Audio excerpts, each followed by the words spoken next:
आज बात करेंगे उस महान वैज्ञानिक की जो अपने आविष्कारों से दुनिया में क्रांति ले आए। सर्बिया में पैदा हुए सर निकोला टेस्ला वो साइंटिस्ट थे जिन्हें आज लोग एक सनकी साइंटिस्ट के तौर पर जानते हैं, जिनकी इन्वेंशंस के बिना आज की दुनिया की कल्पना करना भी मुश्किल होता। इस वीडियो में आप टेस्ला से जुड़ी 24 ऐसी बातें जानोगे जिन्हें सुनकर आप दंग रह जाओगे। नंबर 24। टेस्ला की याददाश्त फोटोग्राफिक थी। वो जो भी एक बार पढ़ लेते या देख लेते वो उनके दिमाग में छप जाता था। अगर वो किसी बुक को पढ़ते तो पूरी बुक वर्ड फॉर वर्ड याद रख लेते थे। नंबर 23। टेस्ला जो भी सोचते थे या किसी नई इन्वेंशन का आइडिया अगर उनके दिमाग में आता तो वो उसे लिखने और ड्रॉ करने में अपना वक्त ज़ाया नहीं करते थे, बल्कि सीधे उस आइडिया पर प्रयोग करना शुरू कर देते थे। नंबर 22। सर निकोला टेस्ला को 8 भाषाओं का ज्ञान था। इंग्लिश, फ्रेंच, चेक, Serbo Croatian, German, Hungarian, Latin और इटालियन। सर टेस्ला इन सभी भाषाओं को बोल लेते थे। नंबर 21। टेस्ला को अगर किसी नए आविष्कार का आइडिया आता तो उस इन्वेंशन को वो पूरे तरीके से अपने दिमाग में तैयार कर लेते थे, पूरी सटीकता के साथ। इन्वेंशन के सभी पहलू, यानी उसका आकार क्या होगा, उसका माप, उसकी लंबाई चौड़ाई क्या होगी, सभी आयामों की तस्वीर उनके दिमाग में तैयार हो जाती थी। यहाँ तक कि उस प्रोजेक्ट पर काम शुरू करने से पहले ही उसका अंतिम रूप भी उनके दिमाग में तैयार हो जाता था। इसे पिक्चर थिंकिंग कहा जाता है। नंबर 20। टेस्ला की मदर ड्यूका टेस्ला पढ़ी लिखी नहीं थी, लेकिन वो गजब की कारीगर थी। वो हाथों से मशीनी औजार और घरेलू साज सामान बनाने में माहिर थी। वो धागों से हर तरह की कलाकारी कर लेती थी। टेस्ला अपनी फोटोग्राफिक मेमोरी और क्रिएटिव एबिलिटीज़ का क्रेडिट अपनी माँ को देते थे और कहते थे कि ये प्रतिभा उन्हें विरासत में मिली है। नंबर 19। स्कूल के दिनों में टेस्ला अपने दिमाग में ही मैथ की मुश्किल से मुश्किल कैलकुलेशन करने में माहिर थे। वो दिमाग में ही इंटीग्रल कैलकुलस कर लेते थे। उनके टीचर्स को लगता था कि टेस्ला चीटिंग करते हैं। नंबर 18। एक दिन टेस्ला जब अपनी लैब में काम कर रहे थे तो उनके रिसीवर में उन्होंने कुछ असामान्य सिग्नल्स को देखा। इसको लेकर टेस्ला का अनुमान था कि ये सिग्नल्स किसी दूसरे प्लैनेट से आए थे और उनका किसी दूसरे ग्रह से संपर्क जुड़ा था। टेस्ला ने इस बात का जिक्र दिसंबर 1899 को एक रिपोर्टर को लिखे अपने लेटर में भी किया था। नंबर 17। 1934 में टेस्ला ने रिपोर्टर्स को बताया कि उन्होंने एक ऐसा महाहथियार डिज़ाइन किया है जो सभी युद्धों को ख़त्म कर देगा, जिसे डेथ रे कहा गया। टेस्ला ने बताया कि ये एक रक्षात्मक हथियार है। इसे देश के बॉर्डर पर लगाया जा सकता है और दुश्मन सेना और उनके एयरक्राफ्ट को देश की सीमा में घुसने से पहले ही मार गिराया जा सकता है। टेस्ला ने अपनी ज़िंदगी के दौरान इस बारे में कभी नहीं बताया कि ये सुपर वेपन कैसे काम करेगा। नंबर 16। टेस्ला ने आजीवन शादी नहीं की। टेस्ला कहते थे कि उनका ब्रह्मचर्य उनकी वैज्ञानिक उपलब्धियों में मददगार रहा है। बाद के सालों में टेस्ला ने एक रिपोर्टर से बात करते हुए ये कहा था कि कई बार वो ये महसूस करते हैं कि शादी ना करके उन्होंने साइंस के लिए एक कुर्बानी दी है। नंबर 15। टेस्ला का जन्म सर्बिया के एक धार्मिक परिवार में हुआ था। उनके पिता एक पादरी थे और वो चाहते थे कि टेस्ला भी पादरी बने, लेकिन टेस्ला को इसमें दिलचस्पी नहीं थी। नंबर 14। 17 की उम्र में टेस्ला को हैज़ा हो गया। कई बार ऐसा हुआ कि वो मरते मरते बचे।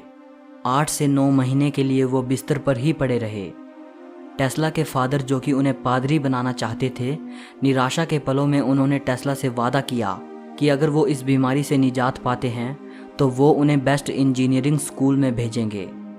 टेस्ला स्वस्थ हुए और उनके पिता ने अपना वादा पूरा किया। नंबर 13। बचपन में टेस्ला को उनकी ज़िंदगी की बीत चुकी घटनाओं के दृश्य बार बार उनकी आंखों के सामने आते थे। मतलब बीत चुकी घटना फिल्म की तरह उनके दिमाग में चलती थी। नंबर 12। जब दुनिया संचार के बारे में ज़्यादा सोच भी नहीं रही थी, उस वक्त टेस्ला वायरलेस कम्युनिकेशन की बात कर रहे थे। वो अपने टाइम से बेहद आगे थे। वायरलेस टेक्नोलॉजी से जुड़ी उनकी डिस्कवरीज की वजह से ही आज स्मार्टफोन्स का वजूद पॉसिबल हो पाया है। नंबर 11, 1896 में एक पब्लिक इवेंट में टेस्ला की मुलाकात स्वामी विवेकानंद से हुई थी। 13 फरवरी 1896 को अपने किसी दोस्त को लिखे एक लेटर में स्वामी विवेकानंद ने इस बात का जिक्र किया था। दोनों की इस टॉपिक पर बात हुई थी कि कैसे टेस्ला के एनर्जी को लेकर आइडियाज़ वेदांतिक कॉस्मोलॉजी से काफ़ी मिलते हैं। नंबर 10, टेस्ला ने एक रेडियो कंट्रोल नाव बनाई थी जो रिमोट से चलती थी। रेडियो कंट्रोल सिस्टम में रेडियो द्वारा ट्रांसमिट किए गए सिग्नल से डिवाइस को रिमोटली कंट्रोल किया जाता था। टेस्ला अपना ये आइडिया यूएस मिलिट्री को बेचना चाहते थे कि वो इसका इस्तेमाल युद्ध में रेडियो कंट्रोल्ड टोरपेडो के रूप में कर सकते हैं, लेकिन यूएस मिलिट्री ने इसमें इंटरेस्ट नहीं दिखाया।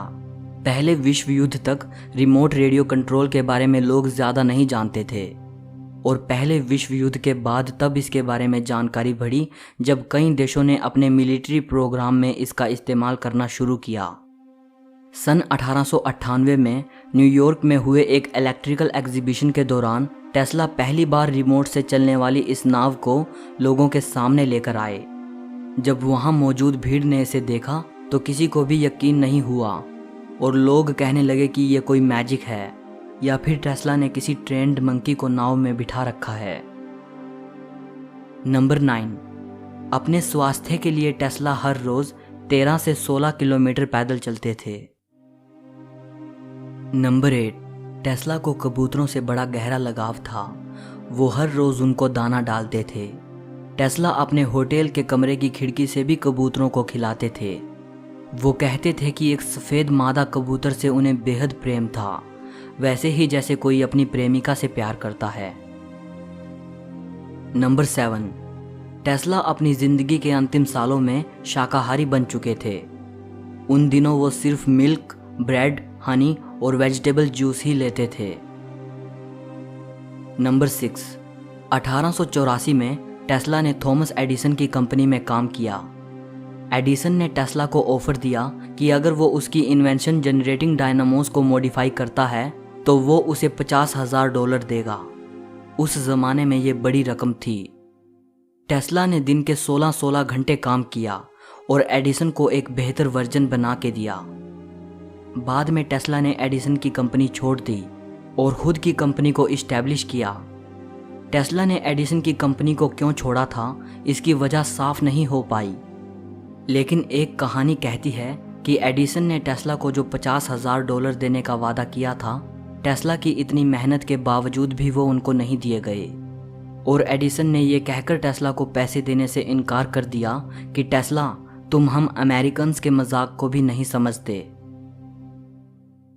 नंबर 5, आज हम अपनी रोज़मर्रा की ज़िंदगी में जिस बिजली का उपयोग करते हैं उसका क्रेडिट टेस्ला को ही जाता है। टेस्ला ने ऑल्टरनेटिंग करंट सिस्टम को दुनिया के सामने रखा। एडिसन डायरेक्ट करंट को बेहतर मानते थे, जबकि टेस्ला ऑल्टरनेटिंग करंट को। डायरेक्ट करंट बिजली की उस धारा को कहते हैं जो एक ही दिशा में बहती है। डायरेक्ट करंट बल्ब और मोटर चलाने के लिए तो काफ़ी था, लेकिन इससे लंबी दूरी तक पावर ट्रांसमिशन करना पॉसिबल नहीं था, जबकि एसी सिस्टम में बिजली लगातार अपनी दिशा बदलती रहती है। एसी सिस्टम से दूर दूर तक बड़ी आसानी से बिजली पहुंचाई जा सकती थी। टेस्ला थॉमस एडिसन के डीसी सिस्टम की कमियों को दुनिया के सामने लेकर आए। दोनों में इसको लेकर काफ़ी बहस हुई थी, जिसको इतिहास में वार ऑफ करंट के नाम से जाना जाता है। आज पूरी दुनिया में एसी सिस्टम द्वारा ही घरों में पावर सप्लाई करवाई जाती है। नंबर 4, हर साल टेस्ला के नाम पर निकोला टेस्ला पुरस्कार दिया जाता है। ये पुरस्कार उन्हीं इन्वेंटर्स को दिया जाता है जो इलेक्ट्रिक पावर की जनरेशन और यूटिलाइजेशन में मेजर कंट्रीब्यूशन करते हैं। नंबर 3, ये माना जाता है कि टेस्ला के द्वारा 300 अलग अलग आविष्कार किए गए थे, या उन आविष्कारों में टेस्ला का योगदान था। इस बात पर बहस होती रही है कि टोटल कितने पैटेंट्स टेस्ला के नाम दर्ज हैं। दुनिया भर के 26 देशों से कम 278 पैटेंट्स टेस्ला के नाम जारी किए गए हैं। नंबर 2, हैरानी होती है, इतने महान इन्वेंटर होने के बावजूद भी टेस्ला नोबेल प्राइज नहीं जीत पाए। नंबर 1, 7 जनवरी 1943 को न्यूयॉर्कर होटल के रूम नंबर 3327 में टेस्ला मृत पाए गए। अपने अंतिम दिनों में उन्होंने लोगों से मिलना बिल्कुल बंद कर रखा था। उन्होंने अपने कमरे के दरवाजे पर डू नॉट डिस्टर्ब का साइन लगा रखा था। टेस्ला की मृत्यु की सूचना सबसे पहले होटल की एक मेड को हुई। उसने टेस्ला के दरवाजे पर लगा डू नॉट डिस्टर्ब का साइन इग्नोर किया और सीधे कमरे में चली गई, जहां उन्हें टेस्ला मृत मिले। टेस्ला की बॉडी की जांच करने पर यह पता चला कि उनकी मृत्यु कोरोनरी थ्रोम्बोसिस की वजह से हुई है। सर निकोला टेस्ला एक महान साइंटिस्ट थे। उनमें वैज्ञानिक प्रतिभा कूट कूट कर भरी थी, लेकिन चुपचाप रहने वाले इस व्यक्ति में सामाजिक और व्यापारिक कुशलता नहीं थी। इसलिए वो कभी एडिसन जितने फेमस नहीं हो पाए। टेस्ला ने कई महान खोजें की, लेकिन कभी उन्हें उनके काम का पूरा क्रेडिट नहीं मिला। सो इस वीडियो के लिए इतना ही। इस महान वैज्ञानिक के लिए एक लाइक तो बनता है, और अगर वीडियो अच्छी लगी हो तो शेयर भी कर देना। कमेंट करके मुझे बताइएगा कि आपकी सर निकोला टेस्ला के बारे में क्या राय है।